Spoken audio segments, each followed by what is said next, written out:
Гледате Дневникот на Сител. Во студиото со вас Славица Арсова. Добро вечер, благодарам што не гледате. На почеток на Дневникот настаните на денот. Партиите пред договор за анкетна комисија која ќе ги разгледа сите трагедии во земјава случајни во поново време. Дали ќе има средба Мицкоски Филипче, најверојатно ќе се знае утре.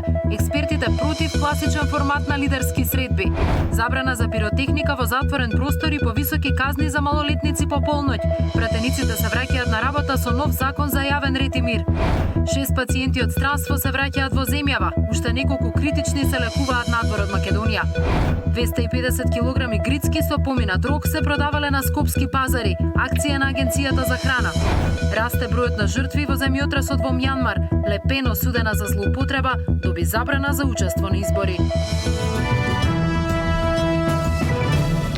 Како хуманоста и сплотеноста помагаат во најтешките и најкритични моменти, како дојде до мобилизацијата и кои се ефектите, во тема на денот во овој Дневник ги посетивме Сапорт Кочани. Останете со нас, почнуваме со Дневник.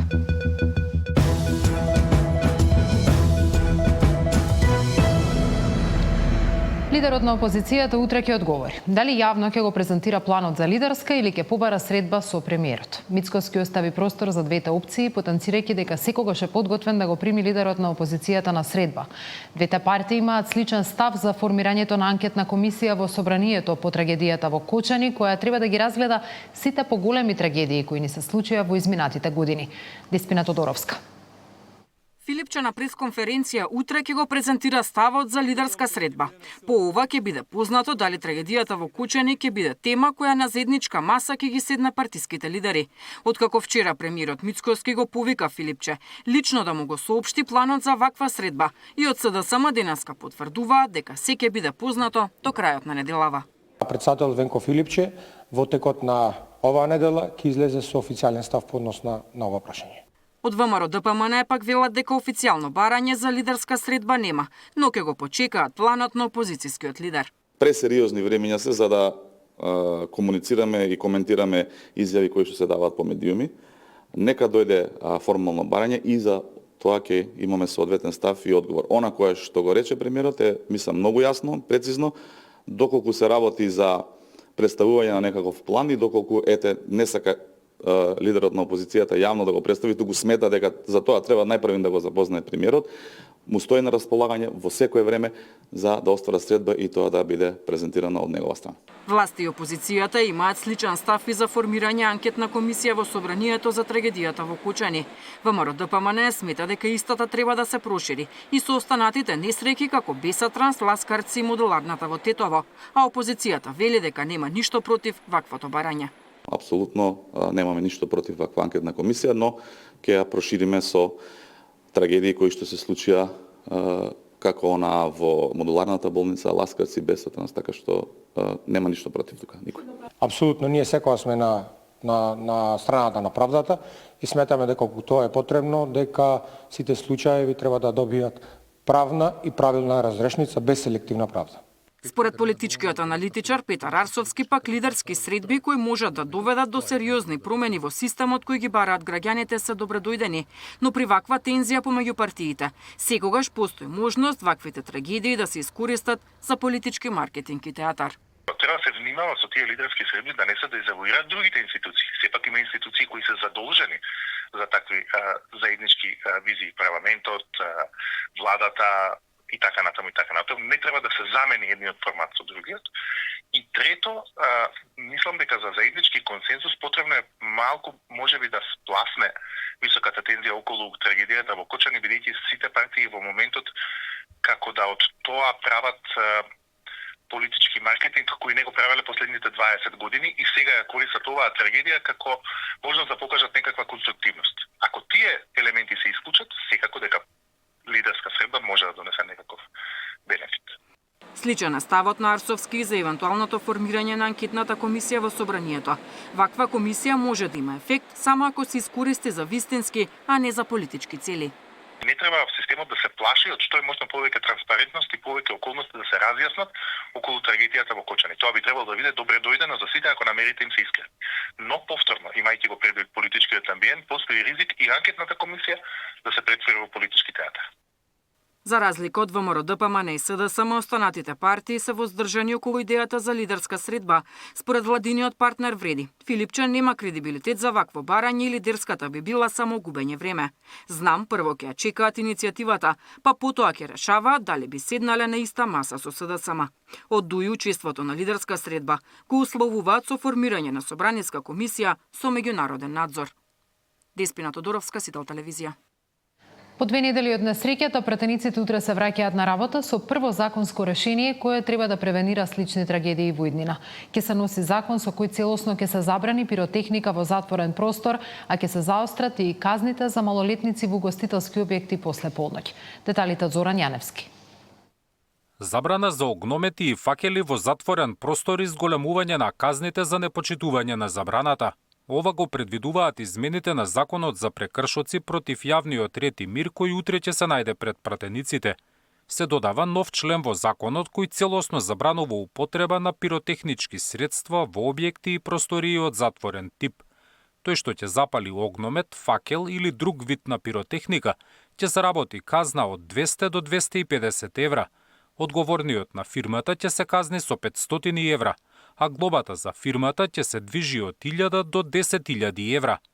Заострување на казните ќе има и за пропуштање на малолетници во угостителски објекти. Се бара 10-кратно зголемување. Според предложените измени, ако после полноќ биде затекнат малолетник во било кој угостителски објект, нениската казна од сегашните 50 се зголемува на 500 евра. Кај големите објекти пак наместо до сегашната минимална од 250, казната за присуство на малолетници после полноќ се зголемува на 5000 евра. На предлогот за измени на законот за прекршоци против јавниот ред и мир се потпишани осуми на пратеници од власта. Бараат и законот да се донесе во скратена постапка. По изминатата недела во соработка со Министерството за внатрешни работи, пратеничката група на ВМРО ДПМН работеше на закон за јавен ред и мир, во кој што има две важни измени. Прво се забранува користење на пиротехника во затворен простор, а второ казните за пуштање, односно присуство на малолетници во диско клубови и други угостителски објекти, тогаш кога не е дозволено, односно кога е забрането за нив, се зголемува за 10 пати од сегашната казна. Пратениците во образложението на законот наведуваат дека измените ги иницирале заради трагедијата во Кочани. Сметаат дека забраната за пиротехника и зголемување на казните ќе подобри безбедноста во угостителските објекти и ќе спречи опасности кои настануваат од употреба на огномети и факели во затворен простор. Пред 2 недели во кочанската дискотека Пулс загинаа 59 лица од пожар предизвикан од пиротехнички фонтани. Иако 2,5 часа после полноќ, во објектот настрадаа и малолетници кои според закон воопшто и не смееле да се присутни во диското. Зоран Јаневски, Сител телевизија. Од ДУИ пак побара Министерството за внатрешни да ги објави активностите и одговорноста на Агенцијата за обезбедување Рубикон во трагичната ноќ во Кочани со изразување на сомнеж за блискост на оваа агенција со структури на власта. Оваа агенција, блиска до владеачката партија, била одговорна за безбедноста на кабарето во Кочани во ноќта кога се случи трагедијата што одзеде 59 невини животи. Затоа, владата има обврска да му даде на јавноста јасни одговори. Кои се другите клиенти на Рубикон? Дали имале регуларни безбедности договори и лиценцирани обезбедувачи? Дали Министерството за внатрешни работи некогаш извршило инспекција или контрола врз оваа агенција? Дали оваа компанија се штити поради незините врски со власта? Дали е вистина дека агенцијата оценува компании да ја ангажираат, повикувајќи се на незината поврзаност со високи партиски авторитети? Наместо да ја користи правдата за да ги напаѓа политичките противници, владата треба да презеде одговорност за своите неуспеси и за оние кои навистина се одговорни за оваа трагедија. 5 пациенти од воено-медицинскиот центар во Србија и 1 пациент од Италија денеска се враќаат во земјава. Неколку пациенти се уште се во тешка состојба, но кај најголемиот дел има подобрување на здравствената состојба, информираше Министерството за здравство. Детали од Мирјана Давидовска. 6 пациенти го завршија лекувањето во странство и се враќаат во државата. 5 од нив се од српските медицински центри и 1 од Италија. Пациентите ќе бидат примени на клиниките каде се лекувале пред да бидат транспортирани во странство. Кај останатите пациенти во странство кај дел од нив има подобрување, а неколкумина се уште се интубирани во потешка здравствена состојба. Во здравствените установи во државава остануваат 16 пациенти во добра општа состојба. Кај 6 пациенти кои се на лекување во хируршката клиника Свети Наум Охридски веќе е извршена трансплантација на кожа. Лекарите велат овој процес следува откако ќе се утврди дека пациентот е во стабилна состојба и доколку се работи за длабоки рани кај кои е неопходна оваа интервенција за да се залечат целосно. И длабоките изгореници треба да се покријат со кожа и во главно кожата ја земаме од истиот пациент, најчесто се зема од надколениците, а кај еден пациент земавме и од двете надколеници поради обсежноста и потребата што имаше потреба од повеќе кожа, повеќе изгореници да се покријат. Прво и основно треба пациентот да се наоѓа во добра општа состојба. Ние како што велиме, тој треба да е стабилен. Што значи тоа? Значи да неговите витални параметри треба да се стабилни, треба да има добра крвна слика. Еден или двајца од нив можно е да бидат пуштени на домашно лекување оваа недела. За пациентите кои се веќе на домашно лекување, тимови на лекари оди во посета за преврски и останати потреби. Освен пластични хирурзи, како што најави од Министерството за здравство, ќе бидат посетувани од психијатри, психолози и специјалисти од различни области.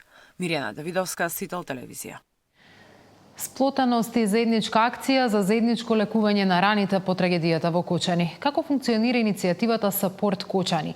Има ли позитивен оддек од јавноста, но и од засегнатите? Покажавме ли хуманост по еден од најтажните денови во македонската историја? Во продолжение тема на денот на Даниел Василев со вклучените во оваа благородна иницијатива. Сплотеност е можеби зборот кој најдобро ја опишува Македонија по најголемата трагедија од осамостојувањето до денес. Платформата Сапорт Кочани е место кое што ги обединува младите кочанчани од различни сфери, меѓутоа и волонтери како од Кочани, така и од останатите градови, тука се секако и преживеаните од оваа трагедија. Нивната цел и задача е да соберат што е можно повеќе пари и донации за настраданите. На нивната страница може да ги најдете сите оние информации кои што ви се потребни, меѓутоа и директно да донирате за сите оние кои што се повредени. Господин Стоилов, вие сте еден од основачите на Сапорт Кочани. Од каде целата оваа идеја и како се собравте во луѓе, бидејќи во канцеларија има 20 на 30 луѓе? Вака, целата идеја најпрво започна по еден разговор со еден од нас. Буквално еден од родителите се јави и кажа дека им треба финансиска помош. Тоа беше мајка на две деца, едното повредено, другото двете деца и беа повредени, едното хоспитализирано, другото повредено домашна нега. И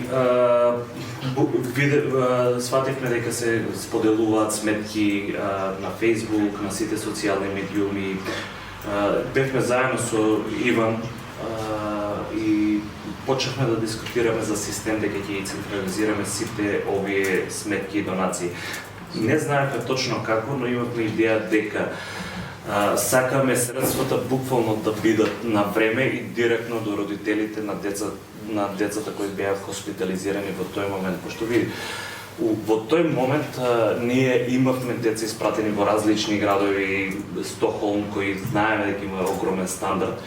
И сакавме само да обезбедиме донации за тие луѓе да можат да функционираат нормално во градови кои имаат далеку поскап стандард од нашиот овде во Македонија. Идејата буквално се роди дискутирајќи како да го направиме. Имаше различни идеи, морам да напоменам, но свативме дека ова е единствен начин на кој можеме директно да помогнеме на родителите. Решивме да направиме еден обичен вебсайт каде што ќе исподелиме сите сметки.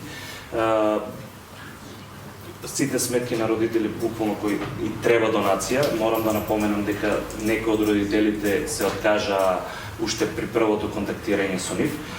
И четврток буквално овде во оваа канцеларија седнавме јас, Иван, Ненад и уште некои од дечките, направивме прв прва верзија од нашиот вебсайт за многу кратко, за некој саат. Пуштивме најосновна веб страна со сите информации доволни за некој да може да донира средства на погодените.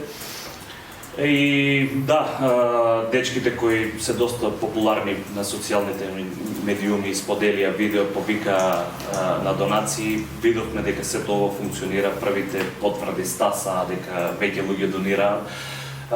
Исто така повикавме на волонтери, пошто свативме дека ова ќе биде малце по-голем проект од оно што иницијално го замисливме. У истиот ден веќе извадивме трета или четврта верзија до крајот на денот. Буквално беше се најобично, после почнавме да размислуваме на целиот user experience и работи кои ќе помогнат на луѓето, на хуманите луѓе кои што сакаат да донираат. Тоа сега да прашам, бидејќи ова е сега веќе една сериозна платформа, на вашата веб страница може да се најдат буквално сите оние информации кои што се потребни и за луѓето кои што се директно засегнати од оваа трагедија, меѓутоа и за оние кои што сакаат да се информираат. Буквално е ова направено од почеток, од нула. Колку работа имаше, колку луѓе беа потребни за да се направи една цела ваква платформа, за да можат да се спојат сите оние кои што сакаат да донираат и донираат со најпогодените? Види, на почеток ние стварно извадивме буквално наједноставна веб страна која само дава информации. Во моментот сега е направено малце по-комплициран систем, пошто у позадина обработуваме потврди од сите донации, имаме статистика, колку се донира, пратена статистика од каде се донира, имаме приказ, секојдневно ги менуваме работите, правиме нови верзии каде што луѓето на поедноставен начин можат да дојдат до информација и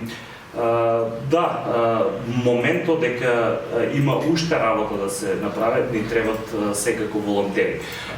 Најпрво почнавме тројца, но после повикот се појавија млади дечки, деца што сакат да помогнат. Тука морам да напоменам дека не се само од Кочани, имаме од нашите соседни градови, од Виница, од Штип исто имаме дечки кои волонтираа и се состави еден тим од 30 души. Составивме различни тимови, буквално имавме кол центар, имавме центар за медиуми, имавме дизајн каде што едитиравме постови за социјални медиуми, исто видео, reels и слични видео материјали кои ги постираме на Инстаграм и Фейсбук. Беше една сложена операција и ни треба доста луѓе. Исто имавме дата entry, пошто многу од информациите прибавени од родителите на повредените лица најпрвен требаше некој да ги провере, внесе. И да, беше една сложена операција, не толку сложена колку што имавме притисок од времето. На нас буквално ни требаше сега, не ни требаше после 5, после 10 дена. Затоа ни треба повеќе луѓе и мислам дека многу добро се организиравме и под притисок кој го имавме во тој момент извадивме, направивме еден проект, еден систем каде што Македонија и странство може да донира. Морам да напоменам дека уште некои од податоците ги немаме, затоа што тешка е комуникацијата. Вие морат сите да сванат дека имаме повредени луѓе, имаме луѓе тешка состојба и не е најлесно да се комуницира со родителите или нивните блиски, така да и самите они не можат уште да отворат трансакцијска сметка за донирање од странство. Така да има уште работа, но секојдневно работиме на тоа. Ве контактираа ли можеби други организации, други здруженија, можеби од наши кои што се во диаспората за да ви помогнат да се приклучат на целиот тој проект? Да, првите 2 до 3 дена немавме некоја комуникација од организации кои сакат да донираат преку нас, но од после се појавија сите оние кои, не сите, но голем дел од организациите кои собираат средства во различни држави. Тука морам да спомнам Италија, Германија, Англија, луѓе кои собираат во нашите заедници таму, луѓе кои собираат преку GoFundMe или на некој помодерни или креативни начини не контактираат, во постојана комуникација сме, но сите чекаат една заедничка сметка дека ќе можат да ги пуштат средствата директно на неа и овде ќе ги распределиме на сите кои се во нашиот систем и кои сакаат да примаат донации. Работеме на систем, сакаме буквално се да биде дигитализирано. Технички не можеме до крај, но имаме систем веќе кој директно ги распределува сите средства, буквално ги ваде провизиите и регуларните трошоци и ги деле сите средства и ги пушта на повредените и на починатите кои се во нашиот систем. Само технички, за колку време пристигнуваат парите до семејствата? Вака, сите средства кои се пуштени од Македонија, од трансакцијска сметка од Македонија, тие ги добиваат истиот ден, доколку се иста банка, мислам, одма. Веројатно можда. Ако не на крај на ден, тоа зависи од банките, они како ги процесираат. Од странство сите знаеме дека треба ден, два, три, додека девизен прилив пристигне на наша сметка. И секако имавме една забуна, пошто стартувавме фактички пред викенд и многу имаше забуна кај голем дел од луѓето дека има повеќе средства во нашиот систем. Но во Македонија банките не распределуваат средства за време на викенд, така да требаше време додека легнат во понеделник. Како и да е, мислам дека петок беше ден дека пристигна доста средства кај оние дека што највеќе им требаат. И тоа е еден, мислам, голем успех.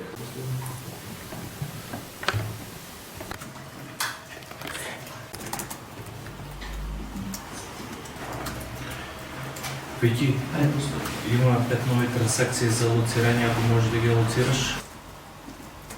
Да, ќе ги внесам во системот. Во рамки на платформата Сапорт Кочани формиран е и кол центар, чија што претпоставувам задача била да комуницира со сите засегнати страни.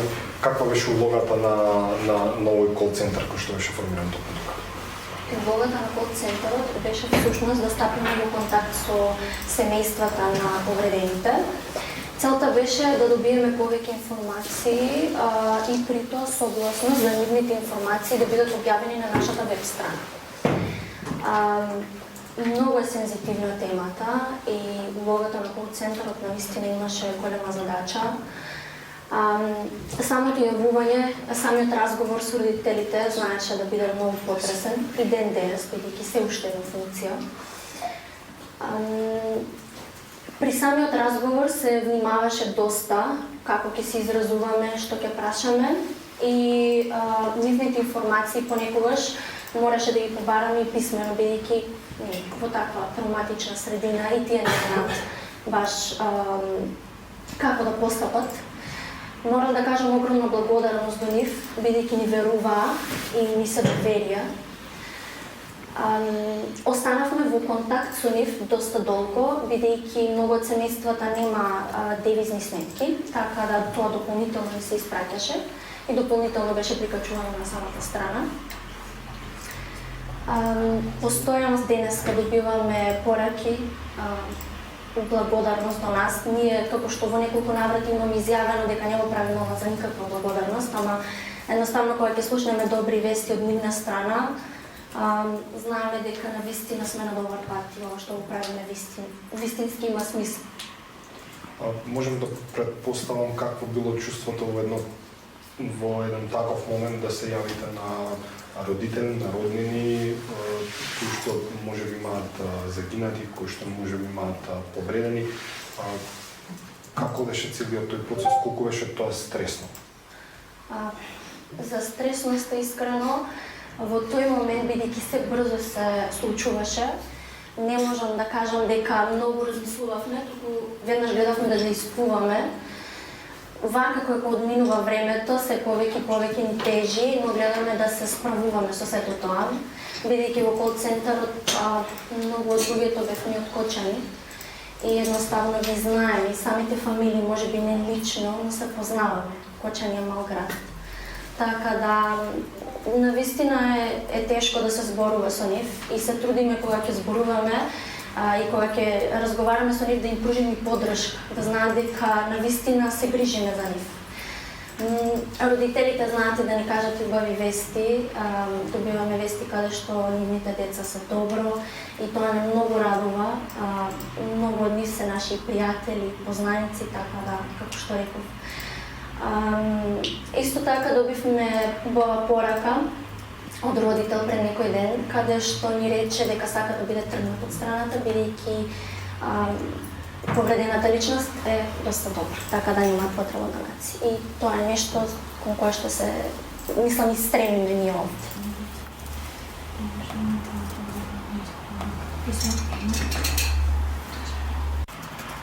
Аце, каква е статистиката за последното видео?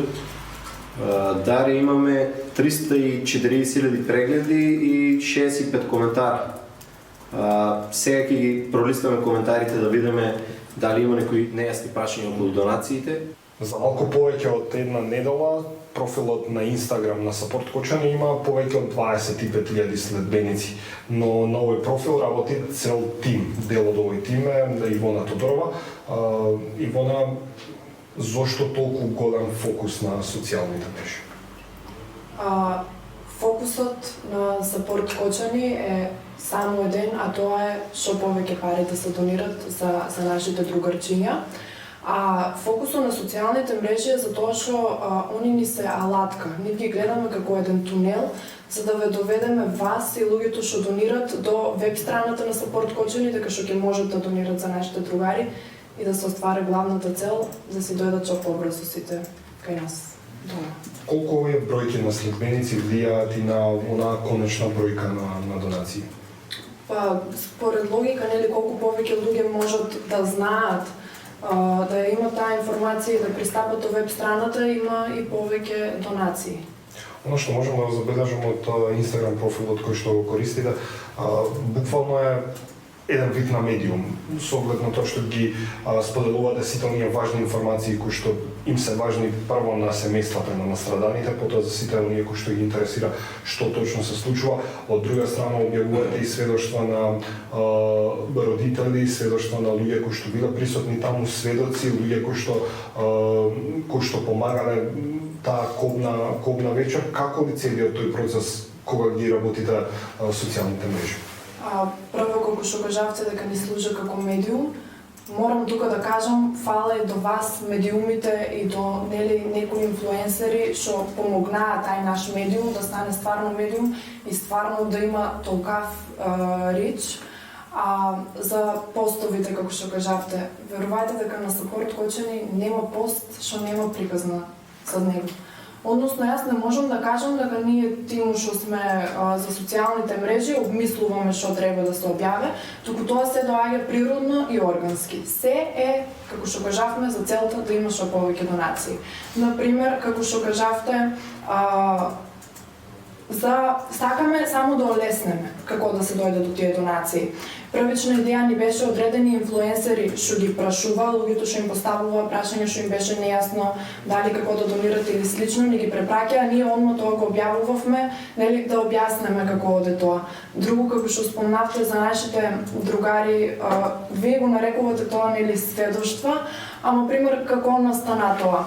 Улезе наш стварно тука на сите другари на едно дете што ни е тука од тимови братучет, и вика, дечки, знам дека спиете тука буквално, пошто ние не си одиме тука од канцеларијата, и он ми вика, јас вика навечер имам проблеми, навечер не можам да дишам, имам проблеми со дишењето, не можам да се спием, може ли ноќеска да дојдам тука со вас? И секако, он нели дојде ноќта и ние тука си разговараме. И пример, у таков момент, ово е само едно преголемо брейнсторминг, ние сваќаме дека он кажува пресуштински работи. Примерно, на нас не споделуваше психолозите што се му кажувале и слично, и на него му вика дечко, на него му текна и му вика дечко, во треба нели да го знаат луѓето, може да помогне. Ние објавуваме работи само што можат да помогнат. И он дојде како пушти апел, нели што кажуваат психолозите, што кажуваат други стручни лица, така да секој пост на Сапорт Кочани има некоја таква приказна и сите доаѓаат природно. Колку вие ги барате оние луѓе кои што зборуваат? Можеби тие ве бараат вас? Никој не тражи никој. Само ја тражиме целта. И целта е донирајте, ни требат сите другарчиња да ни се вратат тука. Значи, како што ви кажав, само на сите да ни биде полесно. Дојдат на кафе, еве сега искрено да кажам, едно од дечињата и што збори, ни дојде со кутии пици, пошто да јадеме. Ние тука забравиме и да јадеме и не ги тражиме ни ние, ни они нас, туку едноставно се најдеме тука. Ви благодарам многу и само бих посакал онаа цел која што ја имате зацртано, што е можно побрзо да стигнете до неја и ќе ми биде многу мило доколку придонесеме колку што можеме во оваа ваша битка. Донирајте и ќе придонесете. Благодарам.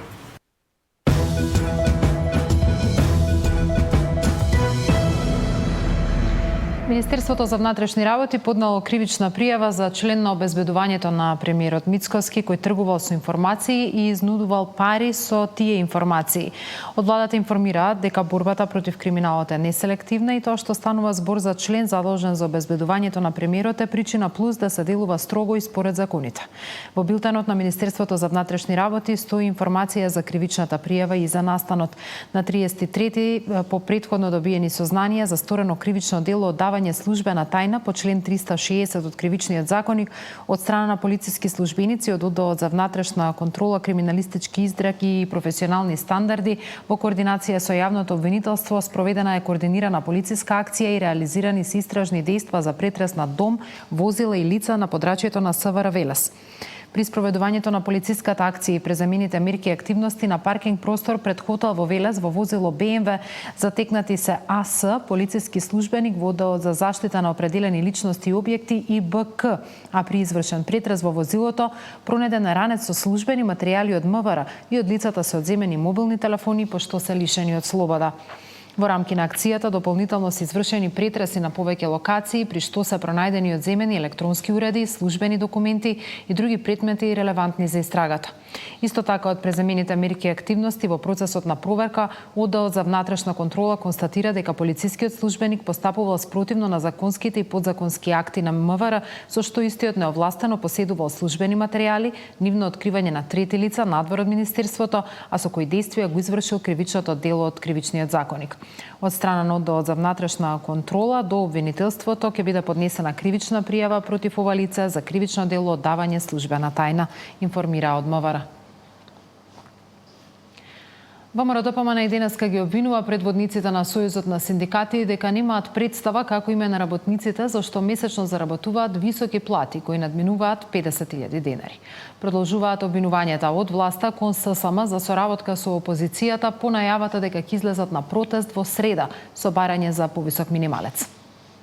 Според свиркачите од ССМ, кои се разочарани од актуелното раководство, Трендафилов и луѓето околу него го претвориле синдикатот во приватна фирма. Трендафилов и луѓето околу него одработуваат за нивните позиции по ноти на СДС кои и ги поставија на нелегитимен начин.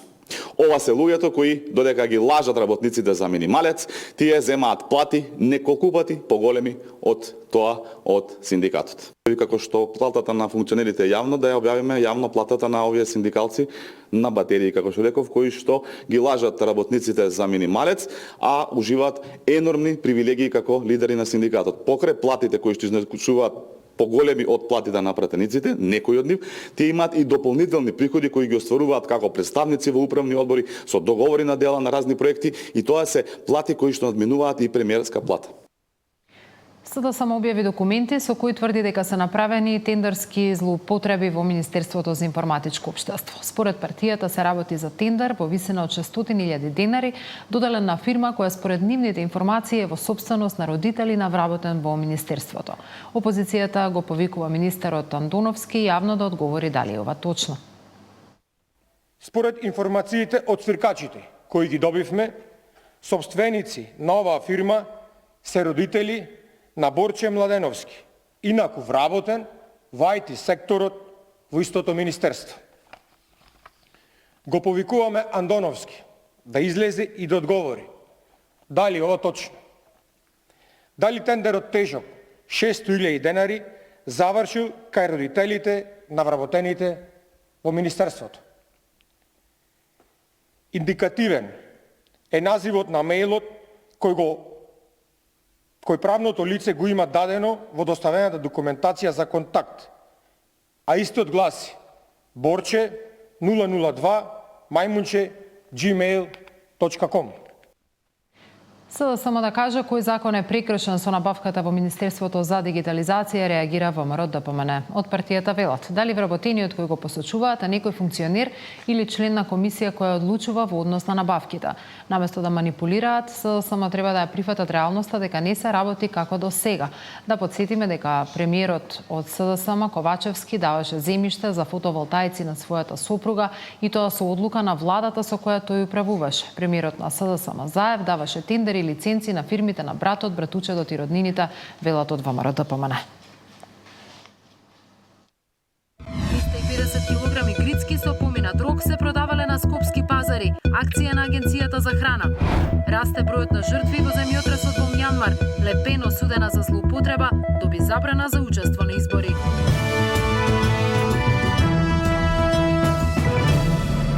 На 250 килограми на производи со поминат рок се запленати од страна на инспекторите на Агенцијата за храна и ветеринарство. Станува збор за 34 пакети со така наречени флипс производи и 36 пакети оризови барови со различни вкусови, грицки и други кондиторски производи кои се небезбедни и се одземени од страна на инспекторите. Случајот бил откриен при рутинска контрола на патничко возило каде полицијата пронашла значително количество кондиторски производи со поминат рок. Веднаш биле алармирани инспекцијските служби кои извршиле претрес на домот на возачот на возилото. Кај него биле пронајдени кутии со неисправни производи кои биле набавени од различни магазини и се нудели и продавале на скопскиот пазар за стари работи во Маџари, како и на пазарот во Шутоа Ризари во Скопје. Сторителот е казнет со парична казна од 400 евра во денарска противвредност. Издадена и наредба за уништување на небезбедните производи, наведуваат од Агенцијата за храна и ветеринарство. Оттаму велат дека во текот на март спроведени се 165 вонредни инспекцијски надзори во магазини и ладилници за храна, а недоследности се утврдени кај 41 оператор. Изречени се 15 парични казни. Кај некои не се почитувале хигиенските услови, а кај други недозволено биле препакувани производи од животинско потекло.